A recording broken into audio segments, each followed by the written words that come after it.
Hi guys, Tom Morrison here, and I'm going to give you the best 3 core exercises so you can build complete core strength and avoid injury. Firstly, let's discuss the concepts so that there's more motivation to do these drills. The first one is isometric tension, and that is being able to hold a position with strength, so actual bracing technique, so maintaining a position without moving, so just being still really, so that's isometric tension. Secondly, we then have moving or rotational strength as well, so actually being able to rotate and move your body and having control over that as well. And the last one is anti-rotational, so being able to maintain a position and not be pulled out of that position, so that is a really important one as well. If you have all 3 of these elements in your training, then your training will be more complete and you will be a lot stronger for it. There is a 4th, if you can guess what that is, let me know.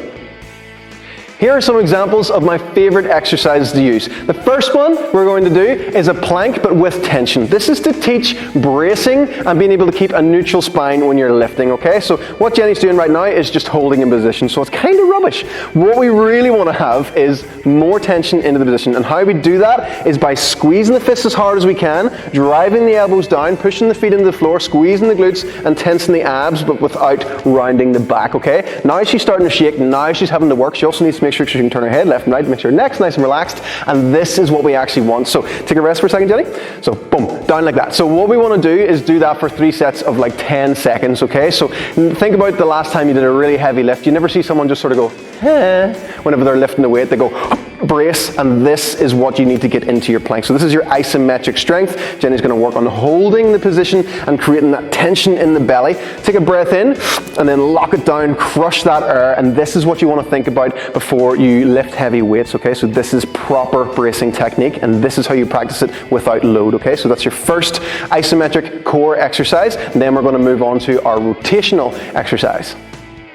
Medicine ball twists is a great way to get that rotational strength into the core, but how you do them is very important as well. So if Jenny just, without the ball, rotates side to side for me, okay? And this is just twisting at the minute. What you really want to think about whenever you're doing this exercise is bracing that little bit and almost like you're trying to pull yourself around. It should feel completely different, and you should feel that your even your breath changes as well. Do you feel the difference, Jenny, when you brace there a little bit more? So rotating like this is just twisting the spine. You want to teach the muscles how to rotate, okay? So this is really important for explosive type training as well, because people have a tendency to just sort of be too strong for their own good and just twist too much, and that's what can cause a lot of back pain and problems in the long run. So what Jenny's going to do is pick up the ball, and she's going to do that same thing. She's going to rotate from left to right slowly with good control and really focus on bracing, okay?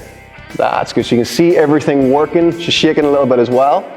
And again, do some lazy reps for me so you can see quite easily. This is just twisting, and it's just, you're not going to get the same benefits from it. So you're much better slowing it down for now and just building on that tension. To make this exercise a little bit harder, you can extend the arms out. So the further away the ball is from you, the harder it is going to feel. So this is a great exercise to get tension into the core and controlled movement as well. Main things to look out for as well is make sure the hip doesn't follow you around. You want to keep the hips square on and keep the glutes squeezed. And this is your rotational drill. Next, we're going to move into our anti-rotational drill. Our anti-rotational exercise is going to be the Pallof press. How you do this is really important as well. So what Jenny's going to do is get a bit of tension in the band. So the band is basically trying to pull her out of position the whole time. So get enough tension that you can work with. So you'll have to change where your feet are.